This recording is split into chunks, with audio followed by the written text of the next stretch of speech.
Dans la première épître à Timothée. Première épître à Timothée. Au chapitre 4, verset 12. À partir du verset 12. Que personne ne méprise ta jeunesse, mais sois un modèle pour les fidèles en parole, en conduite, en charité, en foi, en pureté. Jusqu'à ce que je vienne, applique-toi à la lecture, à l'exhortation, à l'enseignement. Ne néglige pas le don qui est en toi et qui t'a été donné par prophétie avec l'imposition des mains de l'assemblée des anciens. Occupe-toi de ces choses, donne-toi tout entier à elles, afin que tes progrès soient évidents pour tous. Veille sur toi-même et sur ton enseignement, persévère dans ces choses, car en agissant ainsi tu te sauveras toi-même et tu sauveras ceux qui t'écoutent. Ne réprimande pas rudement le vieillard, mais exhorte-le comme un père, exhorte les jeunes gens comme des frères, les femmes âgées comme des mères, celles qui sont jeunes comme des sœurs, en toute pureté. Voici quelques conseils qui peuvent nous être très utiles dans l'œuvre du Seigneur. Il y a une constatation qui est faite dans tous les milieux, un peu partout où l'on essaye de faire de l'évangélisation. On constate les grands déchets après les campagnes d'évangélisation. Ainsi, la société Billy Graham estime que seulement 2% environ des personnes qui se sont avancées et qui ont signé une carte de décision persévèrent et s'intègrent finalement dans une église pour devenir membres et membres actifs, donc croyants à part entière. 2% seulement. Ce n'est déjà pas mal puisque nous savons que souvent il y a des centaines et des centaines de personnes qui se décident. Mais quand même c'est un peu angoissant. D'autres campagnes d'évangélisation, des campagnes nationales qui durent toute une année, qui mobilisent des églises entières, qui s'étendent dans un pays entier. Ces campagnes-là ont également de très très grands déchets. On estime à environ 1/4 seulement les conversions authentiques au cours de ces campagnes. Et enfin, quand nous pensons aux campagnes, aux efforts que nous avons entrepris au cours de ces dernières années, nous devons bien reconnaître qu'il y a eu beaucoup de travail, beaucoup de fatigue, beaucoup de dépenses et peu de personnes qui sont vraiment venues au Seigneur et qui ont expérimenté cette nouvelle naissance, cette régénération dont la parole de Dieu nous parle. Pourquoi cela ? Eh bien, on ne peut pas dire que dans ces campagnes et dans les efforts d'évangélisation, la préparation soit défectueuse. Bien sûr, on peut toujours critiquer une préparation, il y a toujours des défauts, il y aura toujours des choses qui pourraient être améliorées, des choses qu'on aurait pu faire différemment, mais quand même, dans l'ensemble, avec un peu d'expérience, on arrive à bien préparer matériellement une campagne. On sait quel nombre d'affiches doit être apposé en ville pour que l'attention soit attirée. On connaît à peu près le nombre de tracts dont nous aurons besoin pour inviter nos amis et les gens de la rue, on sait quelle salle il faut prendre, enfin, toutes ces choses matérielles, nous commençons à les connaître et nous essayons de les arranger le mieux possible. D'autre part, on ne peut pas dire non plus que l'effort entrepris par l'Église n'est pas suffisant. La plupart du temps, lorsqu'on organise une campagne, je pense maintenant seulement à notre petite Église ici, la grande majorité des membres de l'Église sont mobilisés. Et non seulement mobilisés, mais ils sont présents. Et tellement présents qu'à la fin de la campagne, on a tous besoin d'un petit peu de repos pour se remettre de ces journées qui étaient très très longues et de ces nuits qui étaient amputées de nombreuses heures, souvent, pour certains d'entre nous. Mais alors, où est le défaut? Le défaut, nous savons, le défaut est dans la suite. Le défaut est dans la continuation. Nous ne savons pas comment faire pour que les personnes qui ont assisté à une réunion d'évangélisation assistent ensuite à des cultes, à des réunions et petit à petit s'engagent dans une vie chrétienne à la gloire de Dieu. Car il est évident que si nous voulons faire quelque chose de valable, il ne s'agit pas de faire une campagne d'évangélisation pour augmenter le nombre de membres de notre Église. Nous n'avons pas d'effort à faire pour augmenter nos membres. Cela n'a aucun intérêt. Nous ne sommes pas une société qui cherche à avoir le plus de membres possible. Ce que nous voulons faire, c'est qu'il y ait le plus de croyants possible dans une ville comme Marseille. Ce que nous voulons, c'est qu'il y ait le plus possible d'hommes qui échappent à cette perdition dont nous parle la parole de Dieu. Pourquoi y a-t-il, après une campagne d'évangélisation, si peu de personnes qui fréquentent les églises et qui suivent et qui marchent avec le Seigneur? Pourquoi?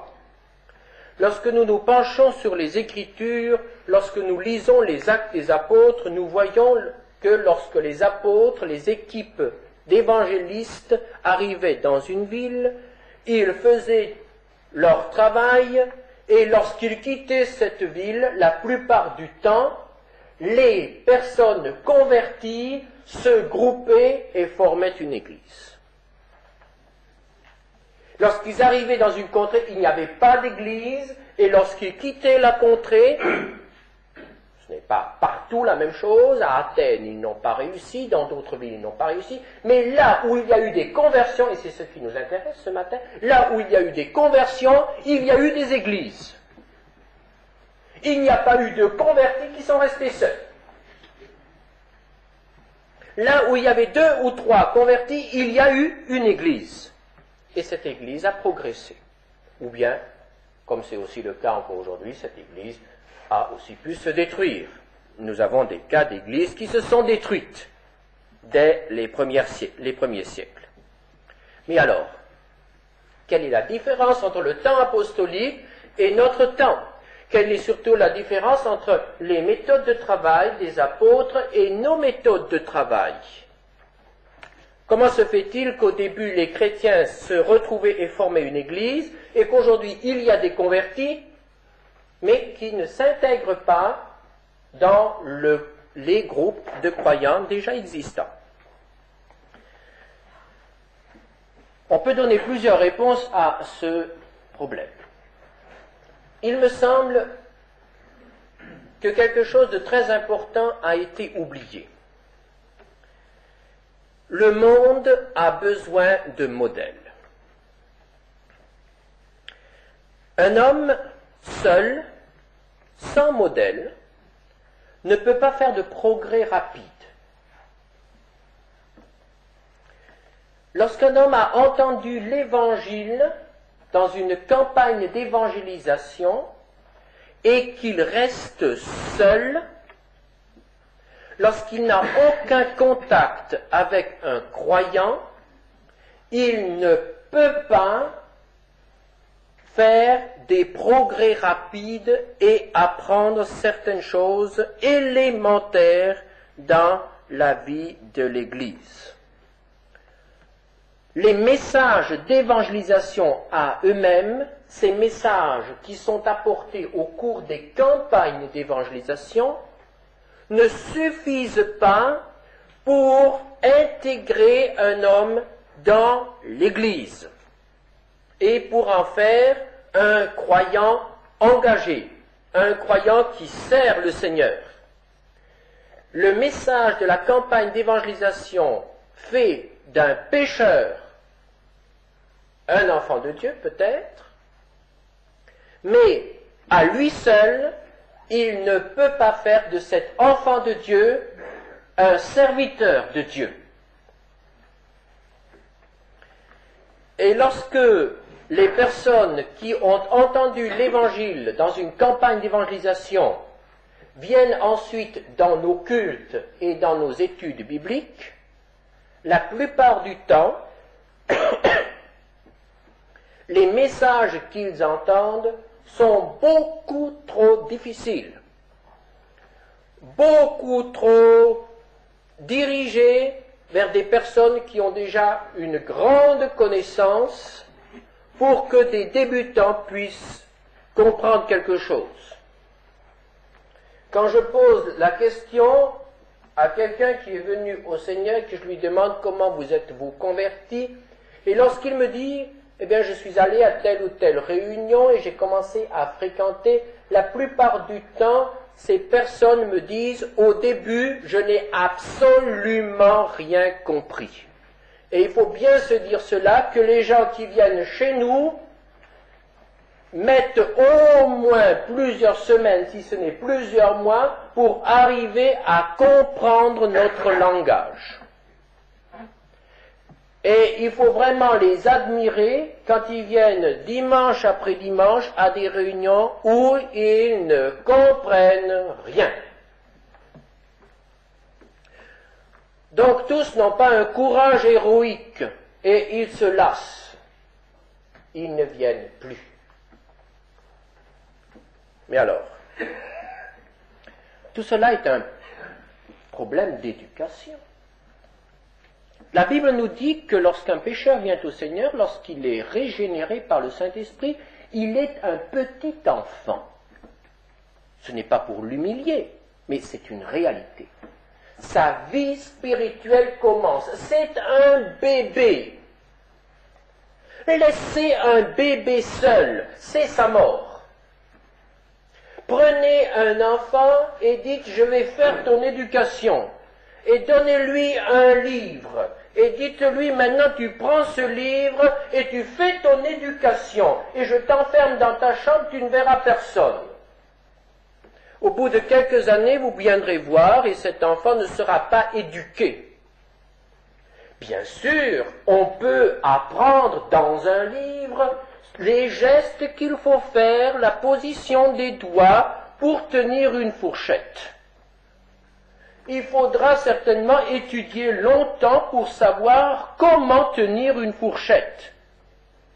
Si on n'a jamais vu quelqu'un qui tient une fourchette. Vous ne pourrez pas apprendre à parler si vous n'avez jamais entendu quelqu'un parler. Vous ne pourrez pas apprendre à chanter si vous n'avez jamais entendu quelqu'un chanter. Toute l'éducation se fait d'après des modèles. Nos enfants marchent parce qu'ils voient leurs parents marcher. Nos enfants parlent parce qu'ils entendent parler. Nos enfants font certains gestes, des gestes d'adultes, parce qu'ils voient leurs parents faire ces gestes. Toute l'éducation est une question d'imitation. On imite les modèles. Et nous avons oublié cela dans l'Église. Nous croyons que lorsque quelqu'un est converti, il peut se débrouiller tout seul. Viens au culte et cela ira bien. Et on lui donne la Bible. Et je reprends cet exemple. Je peux donner à un homme un livre sur la prière, mais s'il n'a jamais entendu quelqu'un prier, il ne saura pas prier. Je peux donner à un homme une bibliothèque entière à lire sur la sanctification, mais s'il n'a pas rencontré au moins dans sa vie un seul homme qui vit une vie sanctifiée, il ne saura pas ce qu'est la sanctification. Je peux lui faire lire toute une bibliothèque sur le témoignage, mais s'il n'a pas été éveillé au témoignage par l'exemple de quelqu'un, il ne saura pas comment rendre témoignage. Toute la vie chrétienne, tout l'acquis, est une question d'imitation. Il nous faut des exemples. Vous me direz, mais au début, ils ont eu des exemples. Les apôtres ne sont pas partis avec un livre. Ils sont partis après avoir vécu 3 années avec le plus grand des modèles, le Seigneur Jésus. Pendant 3 ans, ils ont mangé avec lui, ils ont marché avec lui, ils ont parlé avec lui, ils l'ont vu vivre, ils l'ont vu prier. Ils l'ont vu faire face à toutes les difficultés de la vie. Ils l'ont vu mourir. Ils ont eu un exemple. Pendant 3 ans, ils ont eu un exemple. Ils ont été formés. Et l'apôtre Jean nous dit, ce que nous avons entendu, ce que nous avons vu de nos yeux, ce que nous avons contemplé et que nos mains ont touché concernant la parole de vie. Ils ont entendu. Mais ils ont vu, ils ont contemplé, ils ont touché. C'était matérialisé. Donc les apôtres ont eu un exemple. Les premières églises chrétiennes n'ont pas été formées simplement d'après un modèle improvisé. Il y avait la synagogue. Et les premières églises chrétiennes ont fonctionné comme les synagogues, comme les rassemblements des Juifs. Il y a eu des améliorations, il y a eu des transformations, c'est évident. Mais il y avait un point de départ, il y avait un exemple. Frères et sœurs, le succès de l'évangélisation dépend donc du modèle qui est donné. Si nous voulons que quelqu'un vienne au Seigneur, si nous voulons que quelqu'un marche au Seigneur, il lui faut des modèles. Quelle est la Bible que le monde lit? Ce n'est pas celle de papier, c'est celle en chair et en os que vous êtes, que je suis. Car nous connaissons la Bible.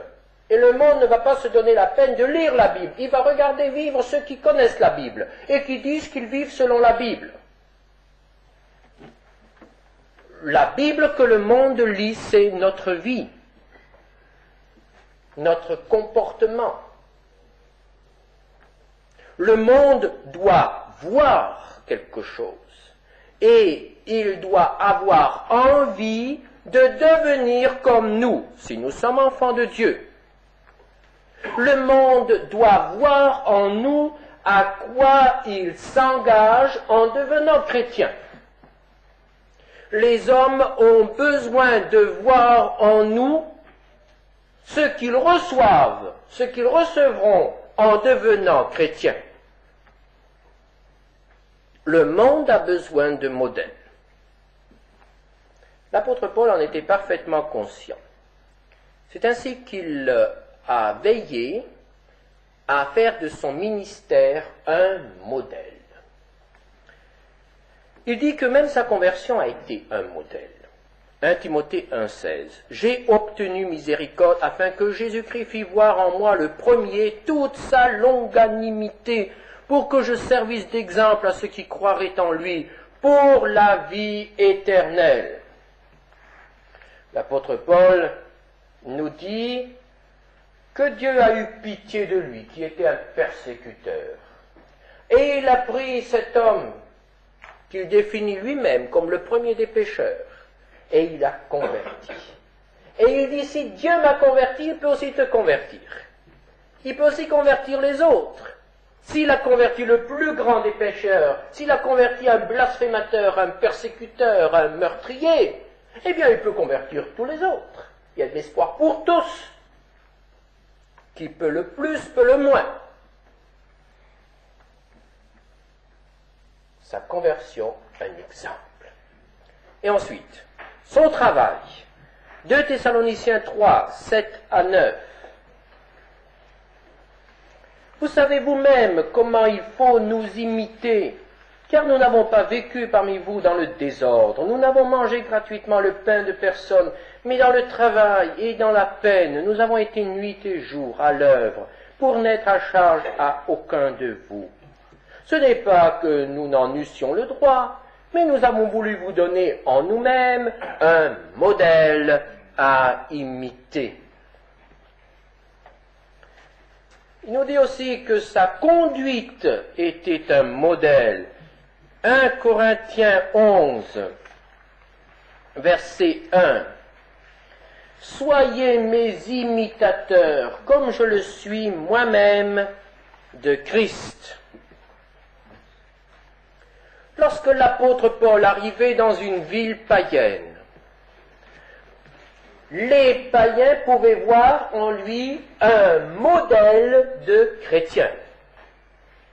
Ils pouvaient avoir envie de l'imiter, de devenir comme lui, ou au contraire dire « je ne veux pas de cela ». Mais le message était sans équivoque. Le message parlé de l'apôtre Paul était en même temps un message vécu. C'était de l'audiovisuel. Vraiment, on pouvait voir on pouvait voir vivre un homme et le voir réaliser dans sa vie ce qu'il disait. Alors c'était très clair. Pour les païens, c'était cela, le christianisme. C'était l'apôtre Paul, avec son message et son exemple. Et c'est d'après ce message global, ce message vécu et ce message parlé, que les hommes prenaient des décisions. C'était sans équivoque. Et l'apôtre Paul a veillé à ce que ses collaborateurs soient animés du même souci. Par exemple, nous avons ce texte devant nous de 1 Timothée où il nous dit « Sois un modèle pour les fidèles en parole, en conduite, en charité, en foi, en pureté. » 1 Timothée 4, verset 12. Donc pas seulement un modèle dans la manière de parler, mais un modèle dans la conduite, un modèle en pureté. Et lorsque l'apôtre Paul constituait une église, il avait soin de regrouper ces églises autour d'un noyau de responsables qui s'appelait les anciens. Et que demandait-on aux anciens? Il n'est nulle part dit dans la Bible qu'on demandait que les anciens aient tel ou tel diplôme en poche ou fait tel ou tel nombre d'années de faculté quelconque, mais on demandait à ces anciens une vie exemplaire, que l'ancien soit irréprochable. Et irréprochable non seulement dans sa vie, mais dans toute sa famille. Il fallait que tous les fidèles puissent venir à l'ancien et dire « l'ancien fait ainsi, c'est conforme aux Écritures, je le ferai aussi ainsi ». L'ancien doit être un exemple dans toute sa famille. Et l'apôtre Pierre confirme cela dans 1 Pierre 5, verset 3, en disant aux anciens, vous devez être les modèles du troupeau. Des exemples. Voilà ce qu'était l'Église primitive. Voilà ce qu'étaient les équipes missionnaires de l'Église primitive. Voilà ce qu'étaient les responsables des églises primitives. et nous. Nous sommes-nous des exemples? Nous sommes-nous des modèles? Il faut être honnête. Lorsqu'un incroyant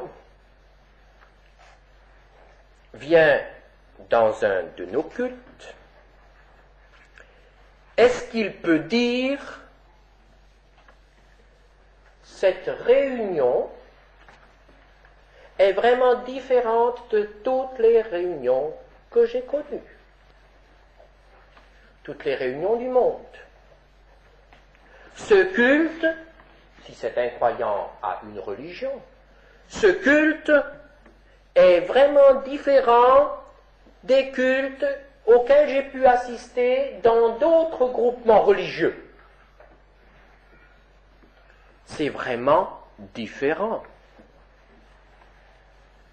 Lorsque quelqu'un vient à nos cultes, quelqu'un qui connaît la Bible, mais qui n'est pas encore au Seigneur, quelqu'un qui connaît la Bible et qui dit, est-ce qu'il peut dire la manière dont ces gens se réunissent pour louer Dieu le dimanche matin est vraiment conforme aux Écritures? Maintenant, je comprends mieux les Écritures. Maintenant, je viens de voir l'exemple de quelque chose qui est écrit dans les Écritures que je n'avais pas bien compris. Les gens se réunissent comme dit l'Écriture. C'est ainsi que doivent être les cultes des enfants de Dieu. Oui, c'était un vrai culte auquel j'ai assisté ce matin. Lorsqu'un jeune converti vient pour la première fois à un de nos cultes, est-ce qu'il peut dire « Ah, je me suis senti à l'aise.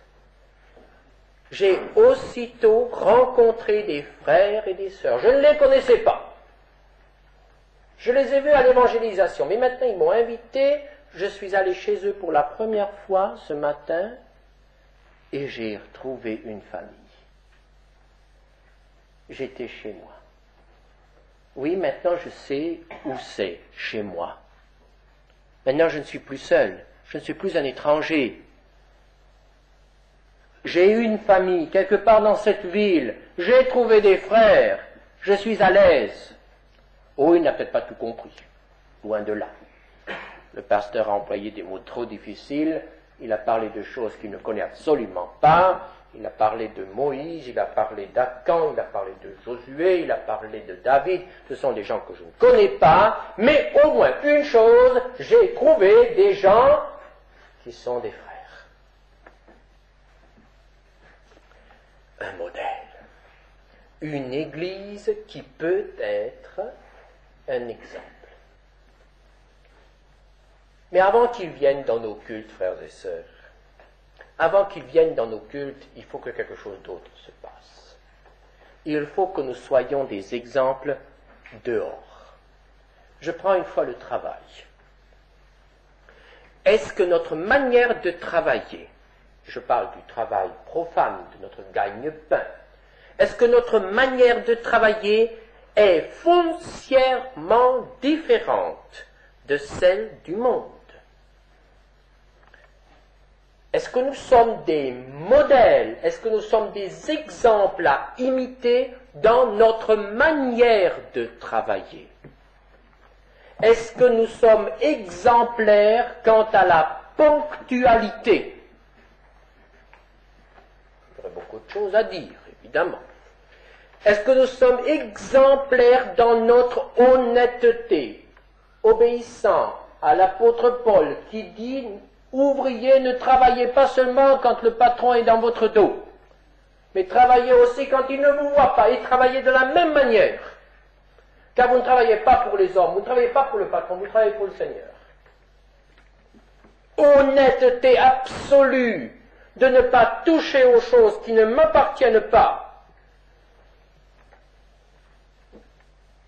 Dans certaines entreprises, on chiffre à des wagons entiers les détournements de produits ou d'instruments ou d'outils par les ouvriers. Des wagons entiers. disparaissent dans les poches. On se sert, c'est à tout le monde. Le chrétien n'a pas à se servir, ce n'est pas à lui. Honnêteté absolue. Bon travailleur. C'est une question de don, évidemment. Si je me mets à faire de la maçonnerie, je ne serai pas un bon maçon. Mais au moins, il faut que je m'applique à faire de mon mieux. Toujours faire de son mieux. Et dans notre attitude vis-à-vis de la paye, ou du profit, du bénéfice, quelle est notre attitude? Quand nous parlons argent, qui servons-nous? Dieu ou Mammon? Est-ce qu'il y a de la cupidité en nous quand nous parlons de l'argent? Bien sûr, nous dirons nous servons Christ, mais dans nos actes, c'est souvent la cupidité qui sort. On veut toujours plus. Un modèle. Est-ce que ceux qui nous entourent peuvent dire, voici un ouvrier, voici une femme de ménage, voici un employé ou une employée, voici un contremaître, et c'est valable aussi pour les patrons, voici un patron modèle. Évidemment, ça, même si vous êtes modèle, on ne dira pas que vous êtes patron modèle. Mais, enfin, ça n'a pas d'importance. Mais il faut faire le maximum. Il faut être un exemple. Passons à un autre domaine. Nous en avons parlé dimanche dernier, le domaine de la famille. Est-ce que notre vie familiale est exemplaire? Est-ce que nous sommes des modèles? Des modèles dans nos relations entre nous, mari et femme. Lorsqu'un étranger nous voit vivre ou nous entend, lorsqu'un étranger nous voit dans la rue ou dans les magasins, lorsqu'il nous voit voyager, est-ce qu'il dit ils sont différents? Est-ce que nos relations parents-enfants sont exemplaires? Je ne dis pas que nos enfants ne doivent jamais crier ou qu'ils ne désobéissent jamais. Il n'est pas question de cela. Mais est-ce que dans notre manière d'éduquer nos enfants, nous sommes exemplaires? Est-ce que dans nos relations avec nos parents, nous sommes exemplaires?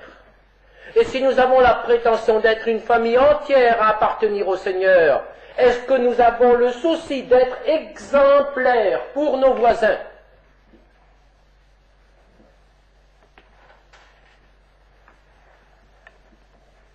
Frères et sœurs, est-ce que nous avons le souci d'être des exemples? Et qu'est-ce qu'un exemple?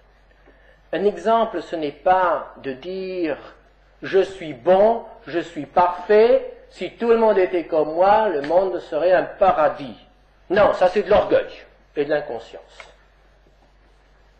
Mais un exemple, c'est de ne jamais nous permettre quelque chose qui ne puisse pas être imité.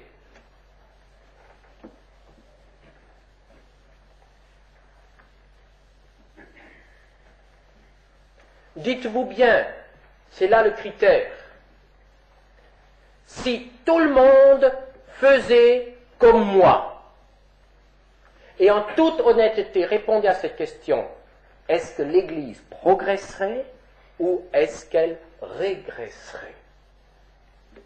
Si tout le monde faisait comme moi, est-ce que l'évangélisation de cette ville avancerait ou est-ce qu'elle régresserait? Si tout le monde avait la même attitude que moi dans la mission, est-ce que la mission en terre lointaine avancerait ou régresserait?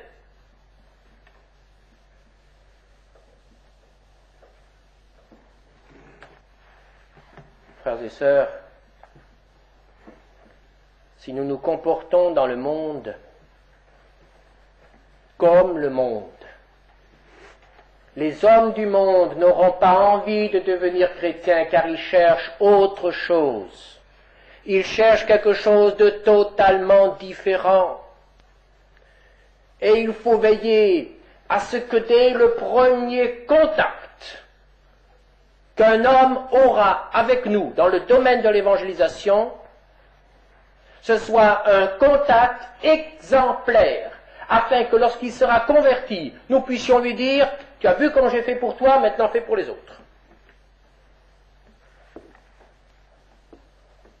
Et cela est valable dans tous les domaines, même dans le domaine de notre vie de tous les jours. La manière dont nous nous nourrissons, la manière dont nous nous habillons, la manière dont nous nous comportons, la manière dont nous utilisons nos loisirs. Des exemples. Il faut que ce soit totalement différent. On parle aujourd'hui de l'image de marque. Mais nous sommes l'image de marque du christianisme.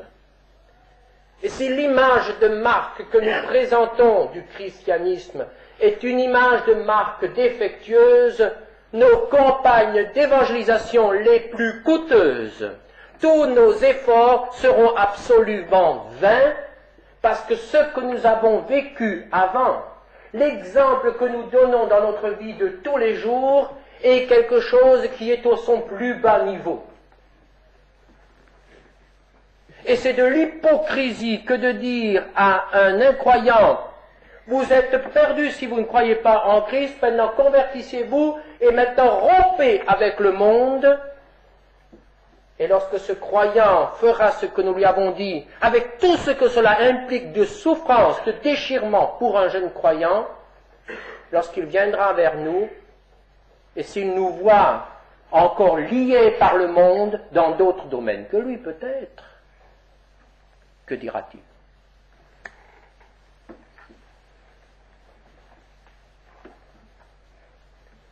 Le monde a besoin d'exemples. Et l'échec de l'évangélisation tient à cela. Chaque chrétien devrait être un évangéliste. Chaque chrétien devrait être un remueur de conscience, même dans le silence, par sa manière de vivre et de se comporter.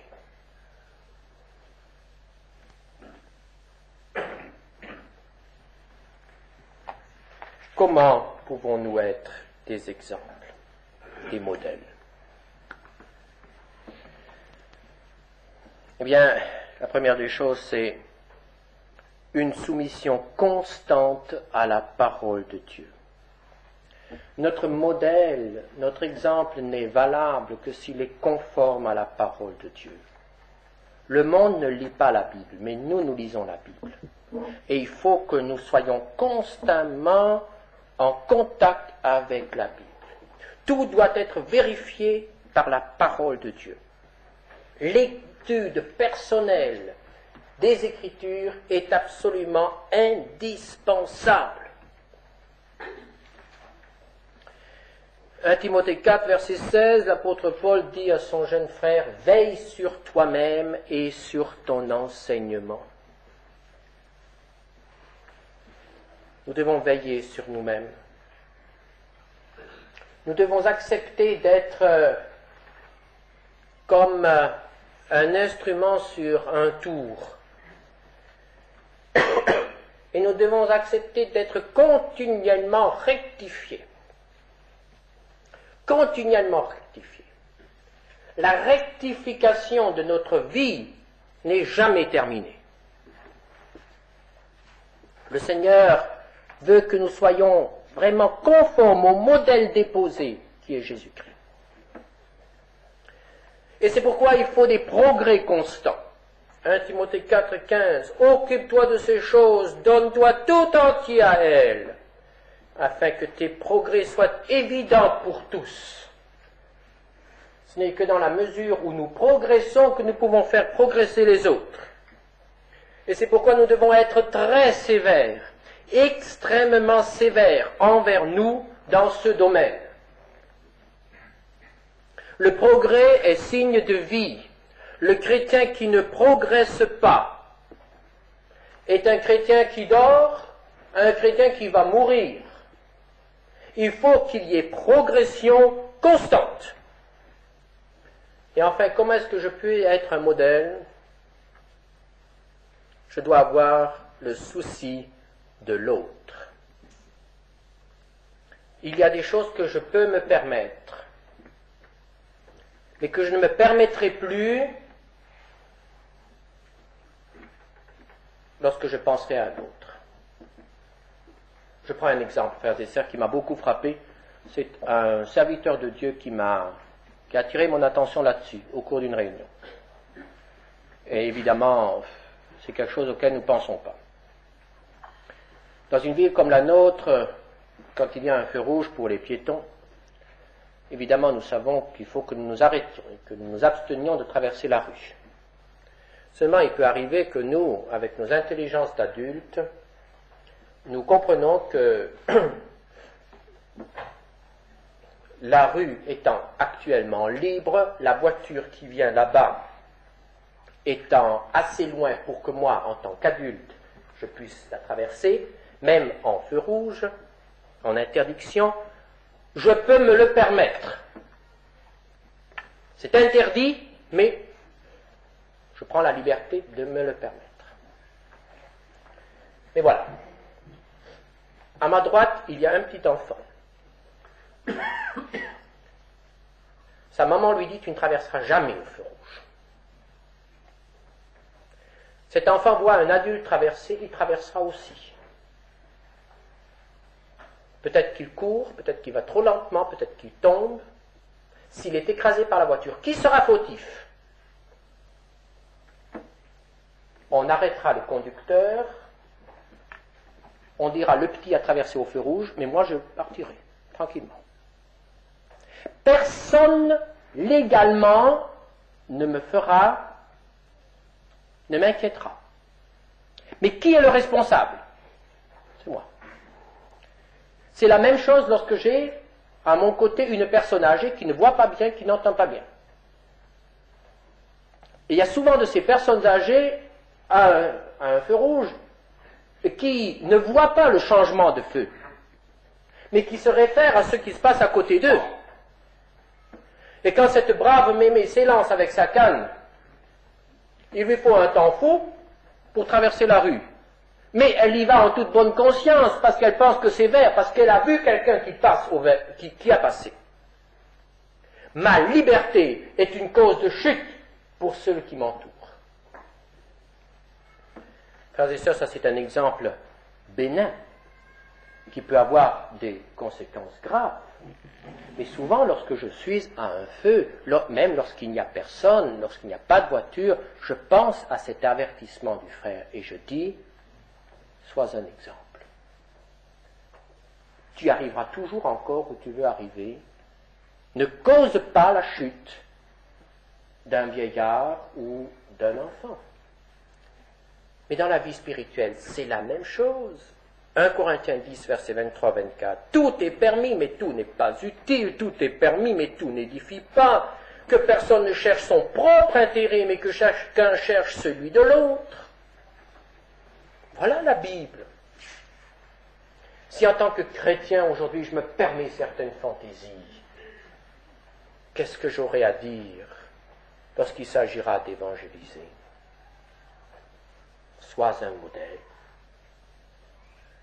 modèle en toutes choses.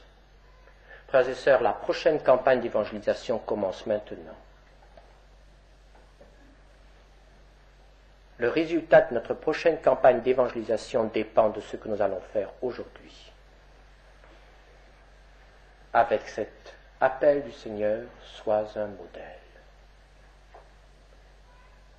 Ce n'est pas à la veille de la campagne d'évangélisation que vous pourrez aller chez votre voisin pour l'inviter si pendant toute la période qui précède, vous n'avez pas été un modèle. Vous n'avez pas vécu en chrétien. C'est aujourd'hui que cela commence. C'est aujourd'hui qu'est déterminée le résultat de notre effort d'évangélisation dans cette ville ou ailleurs. Le monde a besoin d'exemples.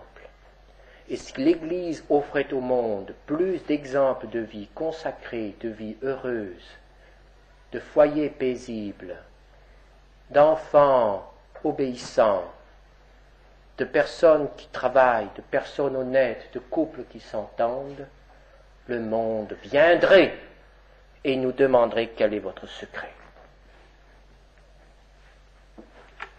Mais tous ces efforts que nous sommes obligés d'entreprendre pour attirer l'attention des hommes sur la Bible, c'est le terrible aveu de l'échec de notre témoignage vécu.